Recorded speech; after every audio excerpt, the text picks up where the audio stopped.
আসসালামু আলাইকুম। আজকে তো খুব সকালে ঘুম থেকে উঠে হচ্ছে আমাদের কয়েল পাখির খামারে যে কাজবাজগুলো ছিল সেগুলো হচ্ছে টুকিটাকি শেষ করে হচ্ছে আমি সবকিছু গোছগাছ করে বেরোচ্ছিলাম। আজকে হচ্ছে আমাদের খেতে যেতে হবে। আর এখন দেখতে পাচ্ছেন যে এখন প্রচুর পরিমাণে শীত, গ্রামে অনেক শীত। এখন এই শীতের মৌসুমে হচ্ছে আমাদের খুব ভোরে ভোরে হচ্ছে আমাদের বেরোনো রাখতেছে। আর যে জমিটা আমরা চলে এসেছি আজকে, এই জমিতে হচ্ছে কিছুদিন আগে হচ্ছে আমাদের এখানে সরিষা বোনানো ছিল, সেই জমিতে হচ্ছে আমাদের ধান রোপণ করতে হবে। এই জন্য হচ্ছে আমরা সকাল সকালে বেরোয় চলে এসেছি। আজকে হচ্ছে আমাদের জমিটা সম্পূর্ণ কমপ্লিট করে হচ্ছে আমাদের ধান রোপণ করার জন্য তৈরি করতে হবে। তো এই জন্য হচ্ছে আমি আসার পরেই হচ্ছে মেশিনের তেলটা একটু ঢেলে দিচ্ছিলাম। তেল ঢেলার পরে হচ্ছে মেশিনটা আমাদের স্টার্ট করতে হবে, কারণ জমিটা হচ্ছে সবার প্রথমে আমাদের ভিজাইতে হবে। যেহেতু হচ্ছে আজকে দুপুরের দিকে হচ্ছে আমাদের জমিতে চাষ দেওয়া হবে, এই জন্য হচ্ছে আগে ভাগে হচ্ছে আমাদের জমিটা ভিজায় রাখতে হবে, নইলে হচ্ছে জমির মাটিটা অতটা সুন্দর হবে না বা ধান লাগানোর জন্য উপযোগী হবে না। তো আগে হচ্ছে আমরা জমিতে হচ্ছে ফিতা টানিয়ে দিচ্ছিলাম। ফিতা টানিয়ে দেওয়ার মেন কারণ হচ্ছে যে পানিগুলো যে জায়গা দিতে চাচ্ছি, যে উচ্চ জায়গাগুলো আছে সেই জায়গাগুলো যাতে আগে ভাগে আমরা পানিটা উঠাই দিতে পারি। আর যদি আমরা এমনিতে পানি স্টার্ট দিয়ে ছেড়ে দেওয়া হয় সেই ক্ষেত্রে হচ্ছে পানিগুলো সব জায়গা উঠবে না। এই জন্য হচ্ছে আমরা ফিতা দিয়ে দিচ্ছিলাম যাতে পানিগুলো সব জায়গা উঠে যায়। তো পরবর্তীতে মেশিন স্টার্ট দেওয়ার আগে হচ্ছে দেখলাম যে আমাদের মেশিনের যে ট্যাঙ্কিটা আছে, ট্যাঙ্কিটা অনেকটা প্রবলেম করতেছে, তেল পড়ে যাচ্ছিল ট্যাঙ্কি থেকে। তো এই জন্য আমরা ট্যাঙ্কিটা খুলে ফেললাম মেশিন থেকে, যে ট্যাঙ্কির কোনো প্রয়োজন নাই। এরপর হচ্ছে আমাদের মেশিনের যে মুখটা ছিল সেটা খুব সুন্দরভাবে আটকাইতে হবে। আটকে হচ্ছে পানি উঠাই হচ্ছে এরপর মেশিনটা আমাদের স্টার্ট করতে হবে। তো আটকানোর জন্য আমাদের কাদা দরকার। তো কাদা দিয়ে আমি খুব সুন্দরভাবে হচ্ছে মুখটা খুব সুন্দরভাবে আটকাই দিচ্ছিলাম। আর আমাদের জমিতে হচ্ছে আজকে আমরা পানি দিব। এই জমিতে হচ্ছে প্রতি বছর আমরা ধানের চাষাবাদ করি। আমি কিছুদিন আগে হচ্ছে আমরা একটা ভিডিওতে আপনাদের বলছিলাম যে আমাদের এই জমিতে হচ্ছে যে সরিষাগুলো হয়েছিল, তখন আমি আপনাদের জানাইছিলাম যে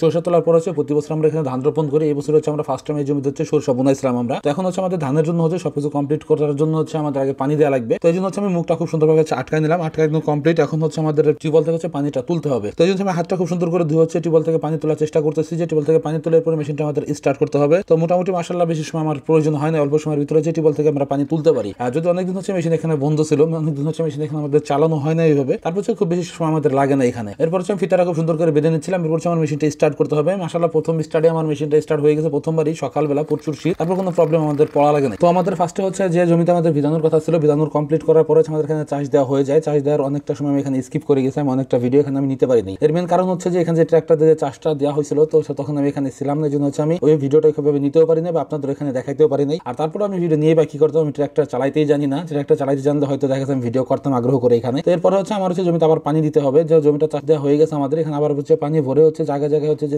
উঁচা যে জায়গাগুলো আছে সেই জায়গাগুলো থেকে হচ্ছে মাটিগুলো আমাদের টানতে হবে। তো এই জন্য হচ্ছে আমি আবারও সেই পুনরায় আগের মতো হচ্ছে টিউবওয়েল থেকে চাপে হচ্ছে পানিগুলো উঠাইতেছিলাম। তো পানি উঠানোর পরে হচ্ছে মেশিনটা হচ্ছে স্টার্ট দিতে হবে। স্টার্ট দিতে আমাদের এখানে পানিটা ভরতে হবে। আর ইরি ধানের যে ভুঁইগুলো হচ্ছে তৈরি করা হয়, ইরি ধান লাগানোর জন্য প্রস্তুত করা হয়, যারা হচ্ছে ইরি ধানের জমি করেন বা ইরি ধানের চাষাবাদ যারা করেন তারা জানেন যে কি পরিমাণ পরিশ্রম করা লাগে এই কাজের জন্য। তো তা যারা আমার ভিডিও দেখেন হয়তো এর ভিতরে অনেকেই আছেন যারা হচ্ছে ইরি ধানের চাষাবাদ করেন, তারা জানেন যে আসলে এই কাজগুলো কতটা পরিশ্রমের কাজ। মাশাআল্লাহ আমাদের পানি উঠাতে তেমন কোনো প্রবলেম হয় না। আমাদের টিউবে মেশিন স্টার্ট দেওয়ার সাথে সাথে হচ্ছে পানিটা আমরা তুলতে পারছি, খুব শীঘ্রই পানিটা আমাদের উঠে গেছিল। আর যদি একা স্টার্ট দিলে পরে ম্যাক্সিমাম টাইম হচ্ছে পানি উঠানো ওইভাবে পসিবল হয় না। তো আমাদের আজকে মাশাআল্লাহ এক স্টার্টে আমাদের পানিটা উঠে গেছে। তো এখন হচ্ছে আমাদের এই জমিতে যে বেড়িগুলো আছে সেই বেড়িগুলো হচ্ছে খুব সুন্দরভাবে বাঁধতে হবে। আমাদের অঞ্চলে হচ্ছে এটাকে বলা হয় বেড়ি বাঁধা। আর বেড়ি বাঁধার মেন কারণ হচ্ছে যত পানিগুলো হচ্ছে জমি থেকে বের হয়ে না যায়। তো জমির মাঝখান হচ্ছে আমরা দেখতে পাচ্ছি যে বেড়ি বাঁধতেছে। আমরা এই জমির প্রায় ম্যাক্সিমাম জায়গা হচ্ছে আমরা এইভাবে হচ্ছে বেড়ি বাঁধ দিয়ে দিছি। এর মেন কারণ হচ্ছে আমাদের জমিটা হচ্ছে অনেকটাই উঁচু নিচু জমি, আমাদের অনেকটা ঢাল জমি। তো এই ঢাল জমিতে হচ্ছে এভাবে যদি বেড়ি আমরা না দিয়ে রাখি তাহলে হচ্ছে সব জায়গায় আমাদের পানি রাখা এভাবে পসিবল হবে না। এই জন্য হচ্ছে আমরা সব জায়গায় হচ্ছে এভাবে বেড়ি বেঁধে দেওয়ার চেষ্টা করি প্রত্যেকটা বছরই। আর এই জমিটা হচ্ছে অনেকটা বেশি হচ্ছে উঁচু, এই জন্য হচ্ছে আমরা এখান থেকে যে মাটিগুলো আছে অনেক জায়গায় হচ্ছে মাটিগুলো উঁচা হয়ে রয়েছে। তো এই মাটিগুলো হচ্ছে আমরা এখান থেকে টেনে দেওয়ার চেষ্টা করবো। ট্রাক্টর দিয়ে যদিও হচ্ছে মাটিগুলো অনেকটা সমান করে দিয়ে গেছিল। তো এরপরে হচ্ছে যে মাটিগুলো উঁচা ছিল, অনেক জায়গাটা উঁচা মাটি ছিল, সেই মাটিগুলো হচ্ছে আমরা হাত দিয়ে টেনে টেনে হচ্ছে উঁচা থেকে নিচে জায়গা আমরা নামাই দেওয়ার চেষ্টা করতেছিলাম, যে মাটিগুলো নিচে একটু নামাই দিই। এর না হলে পরবর্তীতে অনেকটা প্রবলেমে পড়া লাগবে আমাদের। ধান লাগানোর পরে হচ্ছে দেখা গেছে এই জায়গাগুলো হচ্ছে পানি ভাবে উঠবেই না, বা অন্য জায়গা যে জায়গাগুলো আছে সেই জায়গাগুলো হচ্ছে পানিটা ঠিকঠাক মতো থাকবে, এই জায়গাটায় পানিটা ঠিক মতো থাকবে না। সেই জন্য হচ্ছে আমাদের ধানগুলো মারা যাবে, অনেক প্রবলেমে পড়া লাগবে আমাদের। এই জন্য হচ্ছে আমরা মাটিগুলো এখন টেনে দেওয়ার চেষ্টা করছি, মাটিগুলো এখন আমরা টেনে দেবো। আর পুরো জমিতেই হচ্ছে অনেক জায়গায় হচ্ছে এই সেম প্রবলেম আমাদের রাইটকে রয়েছে, আমরা সেম প্রবলেম আমাদের হয়ে রয়েছে। ম্যাক্সিমাম জায়গা থেকে হচ্ছে আমাদের মাটি ভাবে টানা লাগতেছে। এরপর হচ্ছে মাটি টানা শেষ করে হচ্ছে আমাদের এখানে আবার মই দিতে হবে। তো দেখতে পারতেছেন যে আমি ইতিমধ্যে মই দেওয়া শুরু করে দিছি। আমাদের প্রত্যেকটা জায়গায় হচ্ছে মই দেওয়া লাগবে এই জমিতে, যে যতগুলো হচ্ছে আমরা খোলার মতন করছি বা যতগুলো হচ্ছে বেড়ি বাদ দিছি, যে অংশগুলো রাখছি আমরা প্রত্যেকটা অংশ হচ্ছে আমরা নতুন করে আবার হচ্ছে মই দিয়ে টেনে টেনে দিচ্ছিলাম, যাতে করে মাটিগুলো সমান হয় এবং ধানটা লাগাইতে কোনো প্রবলেম না হয় এবং পরবর্তীতে যাতে খুব সুন্দরভাবে পানিটা ভিতরে ধরে থাকে। আর এর পরবর্তীতে আমার এখানে কাজবাজ তোলা শেষ করেছি, আমি চলে আসলাম যে আমাদের পাথর উঠানোর জন্য। পাথর উঠানোর জন্য আমাদের লোক ঠিক করা ছিল আগে থেকেই, সে হচ্ছে অনেকটাই পাথর তুলে রাখছিল আমাদের এখানে। তো ধান লাগানোর জন্য হচ্ছে আমাদের জমিটা প্রস্তুত করা শেষ করেছি, আমি চলে আসলাম হচ্ছে পাথর তোলার জন্য। পাথরটা তুলতে হবে আমাদের, পাথর তুলে হচ্ছে এরপর আমাদের ধান লাগানোর জন্য যেতে হবে। তো এই জন্য হচ্ছে পাথর তোলার জন্য চলে আসলাম। তো আমাদের এখানে আগে থেকেই বললাম যে লোক একজন ঠিক করাইছিল পাথর তোলার জন্য, সে অনেকটাই পাথর আমাদের এখানে তুলে রাখছিল। এর পরবর্তীতে যে পাথরগুলো ছিল সেই পাথরগুলো তার সাথে হচ্ছে আমি একটু একটু করে তুলে নিচ্ছিলাম, যে পাথরগুলো তুলে হচ্ছে আমরা একবারই ধান লাগানোর জন্য এখানে যাবো। আর আজকে হচ্ছে আমাদের ধান রোপণ করে আমাদের কমপ্লিট করতে হবে। এর পরবর্তীতে আমাদের জমিতে পানি খুব সুন্দরভাবে ভরে দিতে হবে। তো আমাদের পাথর তোলা এখানে শেষ করে আমি চলে আসলাম হচ্ছে ধান লাগানোর জন্য। তো অনেকদিন পরে হচ্ছে আমি ধান লাগানোর জন্য ধানের খেতে নামছি, অ্যারাউন্ড প্রায় বছর খানিক পরে। গত বছর হচ্ছে ধান লাগানো হয়েছিল, তো তেমন একটা নামাও হয় না গত বছর। তো এই বছর হচ্ছে অনেকদিন পরে হচ্ছে আসতে আমি ধান লাগানোর জন্য। তো মোটামুটি অনেকদিন পরে লাগাতে আসছি, তারপরে মোটামুটি হাত ভালোই চলতেছিল, মাশাআল্লাহ খারাপ না। যদিও যেহেতু আমি কৃষকেরই ছেলে বা গ্রামেই বড় হয়েছি ছোটবেলা থেকেই, তো এই কাজগুলো আমার অনেক আগে থেকে জানা আছে বা এই কাজগুলো অনেক আগে থেকে আমার করা আছে, এই কাজগুলো আমি নিয়মিতই করি। এর মাঝে অনেকটা সময় হচ্ছে পড়াশোনার জন্য আমার হচ্ছে গ্রাম থেকে বাইরে থাকা লাগছিল।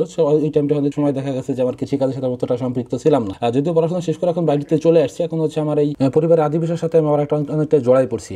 যদি আমার কৃষিকাজ অনেকটা ভালো লাগে, তো সেই ভালো লাগা থেকেই হচ্ছে আমার এই কাজের প্রতি এতটা আগ্রহ। তো সেই আগ্রহ থেকেই হচ্ছে আমি চেষ্টা করতেছি যে কৃষিকাজের সাথে আমি সবসময় সম্পৃক্ত থাকবো এবং কৃষিকাজের সাথে সবসময় জড়িত থাকবো। আর এর বাইরে হচ্ছে আমার যে খামারটা করা আছে বাড়িতে, সেটা আপনারা আমার ভিডিওতে তারা নিয়মিত দেখেন। তো খামারের আমার অনেক বেশি ইচ্ছা ছিল যে আমার খামার করার, তো সেই খামারটাও মাশাআল্লাহ আমি করতে পারছি ইনশাআল্লাহ। খামারের হচ্ছে যে ভিডিওগুলো আপনারা দেখেন, মোটামুটি খামারের ভিডিওর মাধ্যমে আপনারা অনেকেই হয়তো জানেন যে খামারের মোটামুটি যেটুকু আমি করছি খামারে, এতটুকু আমি অনেকটাই লাভবান আছি ইনশাআল্লাহ, কোনো প্রবলেম আমার নাই। তো এর পরবর্তীতে আমাদের ধান লাগানোর জন্য হচ্ছে যে লোকগুলো ছিল আমাদের এখানে, তো তারা চলে আসে। এর মধ্যেই মাঝে হচ্ছে তারা খাওয়ার জন্য গেছিল, দুপুরে নাস্তা করার জন্য তারা বাসায় গেছিল। এর পরবর্তীতে তারা চলে আসে, আসার পর হচ্ছে তাদের সাথে হচ্ছে আমি ধানগুলো লাগানো কমপ্লিট করছি। আমি এখান থেকে বেরোয় পড়তেছিলাম, যে আমার হচ্ছে এখান থেকে বেরোচ্ছে আমার কিছু কাজ আছে, সেই কাজগুলো হচ্ছে কমপ্লিট করতে আমি চলে যাচ্ছিলাম। তো আজকের বিষয়ে কথা বাড়াবো না, আজকের ভিডিও আমাদের আর খুব বেশি একটা বড় করতে চাচ্ছি না। আজকের ভিডিও আমাদের এ পর্যন্তই। আল্লাহ তাআলা যেন আমাদের খামার এবং কৃষিতে বরকত দান করেন। ধন্যবাদ সবাইকে, আসসালামু আলাইকুম।